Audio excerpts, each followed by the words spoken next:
네, 안녕하십니까. 리차드 양소입니다. 오늘이 9월 28일 화요일, 지금 현재 시간 4시 35분 접어들겠습니다. 자, 오늘 시장을 보면 약간 어이가 없죠. 지수가 뭐 특별히 뭐 악재가 불거졌냐 하면 그런 것도 아닌 것 같은데 갑작스럽게 지수가 얼어붙는 그런 모습. 코스피가 1.14% 포인트를 따졌을 때 35포인트 넘게 하락하면서 3,100포인트 심리적인 지지선이죠. 예, 그것이 이제 깨졌습니다. 차트상 막 크게 문제는 없는 모습입니다. 현재 보고 계신 차트는 코스피 일봉 차트죠. 자, 문제는 코스닥입니다. 코스닥이 더 많이 빠졌죠. 해서 코스닥 차트를 보게 되면 장대 음봉이 떨어진 것을 볼 수가 있고요.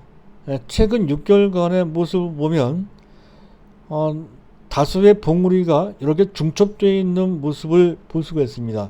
전체 그림으로 보면 마치 3산, 4산, 5산 형태의 헤드앤드 숄더형 비슷한 좋지 않은 모습을 하고 있다는 것에서 조금 걸리는 모습인데요. 하지만 분위기는 그런데 내용상으로 봤을 때 그런 정도로까지 나쁜 것 같지는 않습니다. 자, 미국발 악재, 현재 갑작스럽게 긴축 모두가 만들어졌죠. 조기 테이퍼링, 조기 금리 인상 문제. 자, 이 문제가 불거지면 언제나 그렇듯이 선진 시장보다는 이머징 마켓 시장이 보다 부정적으로 예민한 반응을 보인다 하는 것. 자, 그런 것에 국내 현재 기관들이 좀 민첩하게 또는 약삭빠르게 대응하면서, 즉 매도 플레이를 했다는 거죠. 그래서 실제 우리가 닥쳐 있는 위험보다도 자, 그들의 약삭빠른 매도 플레이에서 전반적인 분위기가 확대, 과장된 측면이 있다는 것이죠. 어차피 약세를 하더라도 현재 크게 빠질 것은 아닌데 그들 때문에 약세의 폭이 좀 증폭됐다라고 좀 볼 수 있는 그런 상황입니다. 자, 그런 상황 속에서 또 우리 종목을 보면 기분이 안 좋죠. 현재 계속 강조드리고 있는 SKC는 탄탄합니다. 절대 보유죠. 절대 팔면 안 됩니다. SK 좀 이따 다시 한번 말씀을 드릴 겁니다만은. 자, 그리고 단기적으로 집중을 해보자 해서 어저께 또 다시 말씀을 드렸던 종목이 OCI가 7.5%로 올라가서 그나마 이제 다행입니다. 하지만 F4 종목, 장기 정석 종목이라 했던 네 가지 종목 중 SKC는 괜찮고 삼성전자는 뭐 그저 그렇죠. 뭐 특별히 문제될 것은 없는 모양입니다만은 문제가 되는 종목은 두 개가 있죠. 네이버와 그리고 삼성바이오로직스입니다. 역시 두 업체에 대해서도 개별적인 큰 악재가 있었던 것 같지는 않습니다. 네이버 같은 경우에는 한성숙 대표죠. 이 양반의 국감 때문에 국회에 출석을 해서 증언을 해야 되는 부담 때문에 약간 좀 밀려 내려온 것 같고요. 삼성바이오로직스는 글쎄요, 이제 악재라기보다는 오히려 호재가 있었던 상황이 이렇게 급락을 했습니다. 특별히 문제를 찾는다고 한다면 사실 다른 시가총액 최상의 종목 중에서 추세적으로 삼성바이오로직스는 상당히 견조했습니다. 상대적으로.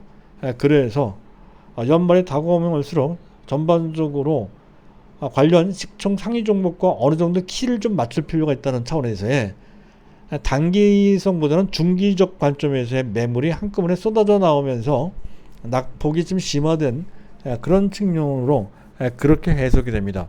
따라서 어차피 장기 종목이니까 당연히 그대로 가져가야 되겠지만 현재 매수하시는 분들은 뭐 서두를 필요까지는 없다 하더라도 어쨌든 적당한 시점에서 삼성바이오로직스는 매수할 타임을 잡아줘야 된다는 거죠. 전혀 문제가 되질 않습니다. 자, 그 점과 관련된 좀 다시 한번 간단하게나마 짚어볼 필요가 좀 있겠어서 준비를 좀 했고요. 자, 어찌됐든 오늘 제가 준비한 내용은 관련된 내용인데 시장 상황을 한번 종합적으로 과연 괜찮은 건지 아닌지 등을 간략하게 점검을 좀 해보도록 하고요. 자, 그리고 SKC. 자, SKC는 대단한 종목일 것 같습니다. 제가 어제부로 내년 정도까지 기다리면 30만원 정도 갈 수 있다라고 이제 말씀을 드렸던 건데요. 사실은 그보다 더 큰 그런 포부를 갖고 있어야 된다는 거죠. 3년 후 내지 5년, 뭐 5년까지 갈 필요도 없을 것 같습니다. 3년 후 2023년 정도 되면 30만 원 정도가 아니라 70만 원 내지 80만 원 또는 그 이상 100만 원도 가능한 그런 종목이다 싶습니다. 그렇다고 한다면 차제 우리가 많이 올라갔다는 것을 두려워할 필요가 전혀 없죠. 오히려 더 사야 될 판입니다. 왜 그런지에 대해서 리뷰 차원에서 다시 한번 조목조목 좀 말씀을 드릴 겁니다. 그 내용을 반드시 알고 있어야 되고 이해를 해야 된다는 거죠. 그리고 OCI를 좀 그전엔 그냥 실적만 얘기를 했는데요. 기업 내용도 좀 알고 있을 필요가 있어서 준비한 그런 내용이 되겠습니다. 자, 오늘도 순서에 맞춰서 자 이슈부터 점검을 해야 될 텐데요. 몇 가지 변수가 있습니다. 알아둘 필요가 있겠습니다. 미국의 국채금리가 좀 불안했죠. 장중에 1.5%. 자, 문제는 방향은 괜찮다 했습니다. 문제가 있다고 한다면 속도와 현재 높이, 그 높이가 좀 높으면 문제가 된다는 건데 높이는 아주 높은 상태는 아닙니다. 1.8 이상 올라가면 좀 곤란한데 아직은 1.4, 1.5거든요. 괜찮습니다. 아직까지는. 근데 문제는 속도가 너무 가파릅니다. 그 문제. 즉 그만큼 약간 불안하다는 건데 근데 그 배경을 보면 아주 불안한 것도 아닙니다. 일단 경기가 정상화되고 있다는 거죠. 그만큼 경기가 정상화되니 그게 파생되는 이자는 클 수밖에 없다라는 논리가 작동되는 거고요. 두 번째, 인플레 우려가 있는 거죠. 그렇게 되면 긴축, 테이퍼링 정도로 끝나는 것이 아니라 조기에 금리를 인상해야 된다는 얘기가 계속 나올 겁니다. 빠르면 내년 말 정도 나온다는 건데 더 빨라질 수도 있다라고 하는 것. 바로 그것 때문에 일단 국채금리가 좀 예민하게, 좀 불안하게 반응한 측면이 있다는 것이고요. 관련해서 미국 연준위원들에 대한 변동사항도 좀 있죠. 로버트 카플란, 에릭 로렌그렌 이 사람들은 현재 지역 연준 총재들입니다. 보스턴과 또 한 사람은 어디입니까? 댈러스와 보스턴인데 이 두 사람이 사퇴를 한다는 소리 나오고 있죠. 부적절한 주식거래 때문에 결국 사퇴를 한다는 건 왜 이 얘기를 하냐면 이 두 사람의 대표적인 매파이기 때문에 그렇습니다. 이렇게 되면 향후 정책 방향은 조금 더 우호적일 것 같다는 긍정적인 생각을 해볼 수 있는 그런 변화였었고요. 자, 그리고 재미있는 것은 찰스 에반스 현 시카고 연준 총재 이 사람은 벌써 한 7, 8년 동안 계속 똑같은 얘기를 하는 아주 전형적인 가장 강성의 매파가 아니고요. 비둘기파입니다. 반대로 아주 강한 비둘기파입니다. 여태까지는 한 번도 현재 시장을 옥죄는 정책 또는 그쪽으로 간 적이 단 한 번도 없었던 가장 강한 시장 친화적인 정책 방향을 제시했던 주인공인데요. 자, 이 사람이 긴축과 관련된 얘기를 했습니다. soon tapering, 조만간에 테이퍼링, 자산 매입을 중단하거나 축소를 해야 된다는 얘기를 단 한 번도 이런 얘기를 하지 않았던 사람이 한단 말이죠. 그만큼 테이퍼링은 공식화되고 확실시되는 것 같습니다. 12월 달이 아니고 11월 달 초에 단행될 것으로 그렇게 충분히 예견할 수 있는 내용을 찰스 에반스 현 시카고 연준 총재의 입을 통해서 확인됐다. 이 영향을 약간 받은 측면은 좀 있는 것 같습니다. 그리고 그 외 존 윌리엄스 현 뉴욕 연준 총재 이 사람은 비둘기파입니다. 강한 비둘기파죠. 레이얼 브레이너드 약간 중도파고요. 조기 테이퍼링 정당화를 언급을 해서 전반적인 분위기를 약간 냉각시키는데 일조한 것으로 보이는데 결정적이지는 않습니다. 이미 다 이 얘기도 알고 있었던 얘기입니다. 그리고 또 한 가지 악재가 있다고 한다면 미국의 예산안과 부채 한도 협상이 의회에서 난항을 겪고 있다는 건데 형식적이고 상투적인 얘기죠. 그래서 당장은 기술적으로 절차적으로 그것이 셧다운 될 수 있는 우려가 있습니다만은 결국에는 다 시간이 해결된다는 건데 이건 경험을 수천했기 때문에 자, 이 문제가 치명적인 악재가 될 이유는 전혀 없습니다. 자, 그렇고 또 한 가지 중요한 것은 WTI. 이거는 잠깐 봐야 돼요. 현재 보고 계신 차트는 미국의 텍사스산 중진류 WTI의 유가 현황입니다. 최근에 가파르게 올라가서 지금 현재 배럴당 75.45달러라고 하는 이 수준은 2019년도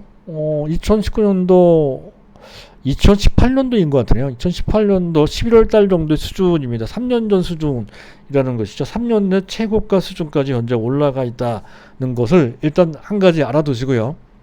그리고 몇 가지 우리가 감안해야 될 세 가지 포인트가 더 있는데 그것까지 좀 알아두실 필요가 좀 있겠습니다. 첫째, 경기 회복이라고 하는 뚜렷한 증거가 된다는 것이죠. 감산을 하지 않고 있는 가운데, 감산을 안 하고 있거든요. 정상적인 수급입니다. 정상적인 공급을 하고 있는 가운데 경기 회복과 관련된 수요가 증가된다 하는 이유로 해서 유가가 올라간다는 거죠. 그런 측면. 그리고 그에 따라 두 번째 포인트 말씀드렸죠. 정제 마진이 좋아진다. 지금 싱가폴 복합 정제 마진 수준이 배럴당 5.2달러 수준까지 올라가는데 원래 경기가 회복되면 그 이상 올라갑니다. 거의 뭐 한 8달러 내지 10달러까지 지금 현재 수준은 거의 2배 정도까지 올라갈 수 있고 현재 시장에 알려진 BP 블랙 이븐 포인트가 되는 한 정제 마진은 대략 4달러 정도 되거든요. 지금 5.2달러 정도 수준에서 상당히 큰 수익을 낼 수 있다는 건데 그 상태에서 10달러까지 올라간다면 굉장히 수익성이 좋아지는 거죠. 따라서 그의 직접적인 수혜 대상은 제가 말씀드렸죠. 정식 추천 종목은 아니라 하더라도 관심 갖고 계신 분들은 해볼 만해서 두 종목을 말씀드렸습니다. 한 가지 종목은 S-오일 많이 올라갔어요. 이걸 고민해야죠. 근데 갖고 계신 분은 쉽게 팔면 안 될 것 같습니다. SK이노베이션도 거기에 해당이 되고 한 가지 더 말씀드리면 GS 같은 종목도 그에 해당이 되는데 GX 칼덱스를 갖고 있으니까. 그런데 SK이노베이션 상대적으로 들어올라가죠. 근데 여기 의미 있는 변화가 하나 있습니다. SK이노베이션과 관련돼서 SK이노베이션이 오늘인가요? 미국의 포드와 합작을 해서 미국의 법인을 만든다고 하죠. 배터리 완제품을 만드는 법인일 겁니다. 그 법인을 만드는데 SK이노베이션이 무려 5조 원을 투자한다고 하죠. 중요한 것은 규모도 규모이지만 얼마나 전격적으로 미국에 투자하는지도 중요하지만 SKC도 관련되어 있다는 거죠. 그에 따라서 SKC도 미국에 지금 동박 생산 공장을 좀 만들려 하고 있단 말이죠. 그래서 미국 현지의 캡티브 마켓, 아주 강력한 자체 수요 마켓이 생긴다는 거죠. 유럽도 마찬가지고 또 미국도 마찬가지입니다. 그만큼 현재 SK이노베이션과 포드의 그런 협력 관계는 SKC의 가장 기본적인 수요 시장이 된다는 측면에서 매우 중요한 호재라고 이제 볼 수가 있겠습니다. 물론 지금 당장의 호재라기보다는 추세적인 장기 호재 관점으로 봐야 된다. 이렇게 설명드릴 수 있는 그런 내용이 되겠고요. 자, 그리고 유가가 올라가면 대체적으로 보편적으로 신재생 에너지 그 중에서도 풍력보다는 태양광이 각광받는 측면이 있습니다. 오늘 같은 경우에는 지금 한화 케미칼 같은 경우 그에 해당이 되죠. 한화 케미칼. 근데 우리는 뭐 거기까지 할 필요까지는 없을 것 같고요. 계속해서 현재 우리는 SKC에 계속 SKC랑 OCI가 태양광이니까 OCI 쪽에 정진하면 되겠다는 말씀까지 드릴 수가 있겠습니다.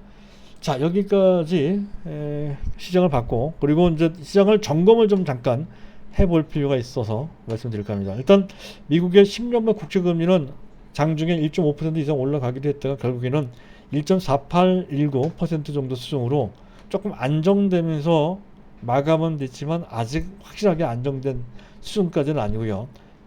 WT가 아니라 달러 인덱스 DXY인데요. 93.4는 역시 여전히 높고요. WT 원달러 현재 1182.7원까지 올라갔어요. 다소 좀 불안하죠. 이 부분 잠깐 원달러 일봉 차트를 보면서 확인을 좀 해볼 필요가 있는데 이걸 보면 너무 걱정하실까봐 그래서 안 보고 들라고 했던 건데 그래도 뭐 현재 그게 객관적으로 나와 있는 상황이니까 보긴 봐야 될 것 같습니다. 차트상 좀 심리적 저항선인 1180원을 뛰어 올라갔죠. 별로 쏙 좋지 못한 모습입니다. 그래서 더 이상 올라가게 되면 외환시장이 상당히 불안하다는 것을 의미한다는 건데, 하지만 내용상으로 봤을 때 그런 정도까지 불안할 만한 그런 악재가 앞에 깔려 있는 상태가 전혀 아니거든요.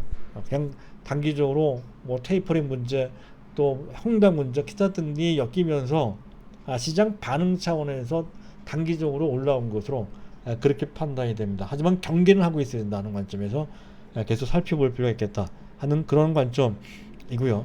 자, 수급을 보면 왜 그렇게 말씀드린지에 대한 윤곽도 잡아볼 수가 있겠습니다. 일단 전반적인 분위기가 안 좋아서도 외국인들은 안 팔았습니다.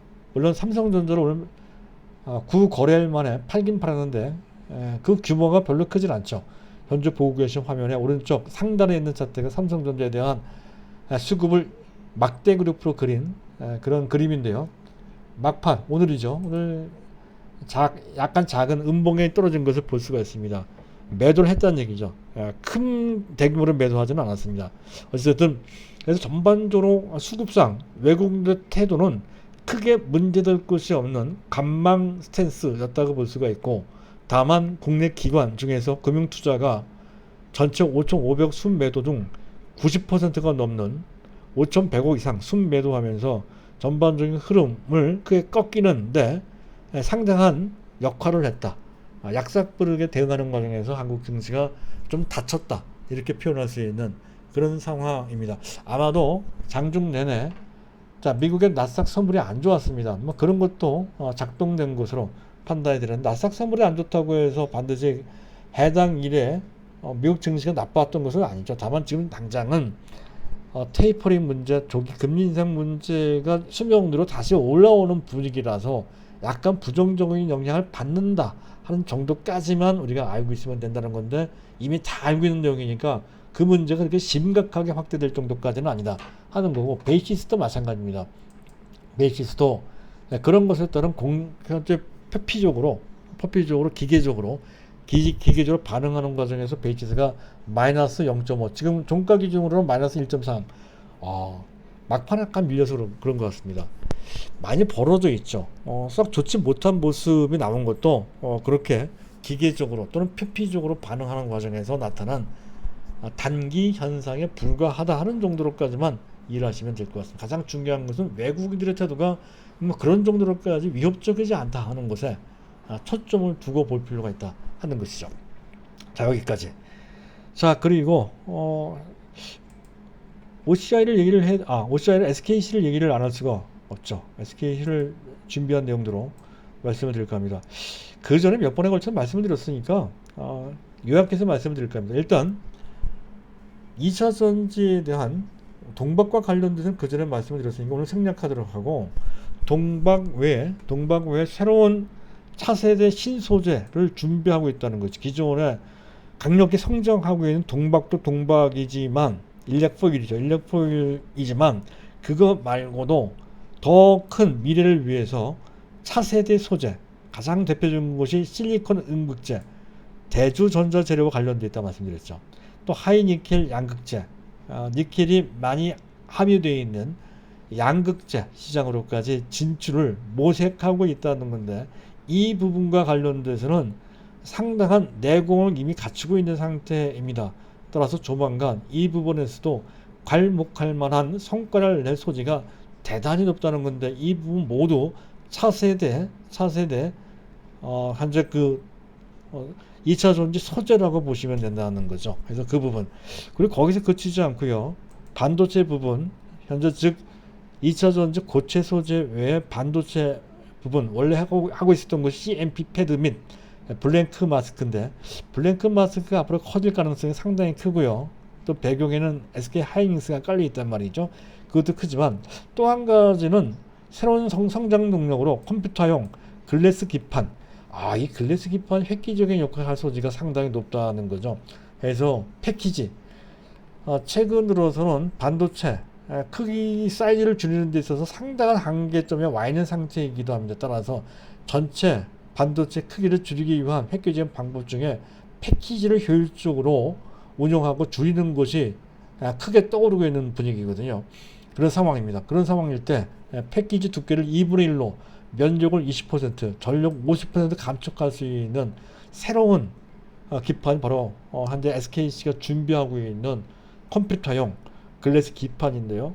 이게 만약 현실화된다 했을 때는 시장 판도로 완전히 바꿀 수 있는 게임 체인저가 될 수 있는 획기적인 소재가 된다는 거죠. 그런 부분, 그리고 기존 하고 있는 POPG, 프로필렌 글리콜, 이런 것을 넘어서 바이오 폴리올로 확대되고 있고, 또 친환경 소재로 전환되고 있다는 거죠. 특히 생분해성 플라스틱, 썩는 플라스틱에다가 섞여서 돌로 또 이렇게 플라스틱을 만드는, 이게 완전 친환경 플라스틱이 되는 거죠. 이쪽 신소재 쪽으로도 상당한 비전을 갖게 됐다 하는 거죠. 다 입체적입니다. 그래서 가만히 보면 2차 전지에다가 반도체 핵심 분야, 반도체 새로운 소재 분야에다가, 그리고 기존 석유화학 분야에서도 새로운 소재 쪽으로, 친환경 소재 쪽으로 가고 있다는 것. 이 그림이 잘 짜여져 있죠. 거기에다가 현재 SK그룹도 크게 에너지 생태계를 변화시키고 있다는 말씀을 자주 드린 바 있습니다. 지금 전력 투구하고 있는, 지금 현재 SK그룹이 역량을 다 총집결을 해서 에너지 생태계를 구축하는데 지금 상당한 심혈을 기울이고 있는 상태라는 것에 대해서는 이미 말씀드린 바 있었습니다. 그리고 SK그룹 내에서 SKC의 위상이 점차 올라간다는 것도 말씀드렸죠. 만약에 시총이 2025년도까지 30조가 된다고 했을 때는 SK그룹 내 여태까지는 SKC는 사실은 중앙에 있는 것이 아니라 변방에 있는 변두리 업체였었습니다. 하지만 향후 5년 내, 앞으로 4년 남았네요. 4년 내 SKC는 SK그룹 내 서열 3위권 내지 4위권 시가총액으로 봤을 때 그 정도 위상으로까지 올라갈 수 있는 기회가 만들어지고 있고, 그것을 공식적으로 포용을 하고 있는 그런 상태라는 것이죠. 이런 정도라고 한다면 비단 SKC가 실적만을 놓고 봤을 때 우리가 추정해 볼 수 있는 SK의 실적과 관련된 2022년도 내년 정도의 주가 목표치에 30만 원 제시를 할 수 있겠습니다만은, 비단 30만 원만 가겠느냐 이것이죠. 70만 원, 80만 원, 시가총액 30조가 되면 주가로 봤을 때 거의 75만 원 내지 80만 원 정도가 됩니다.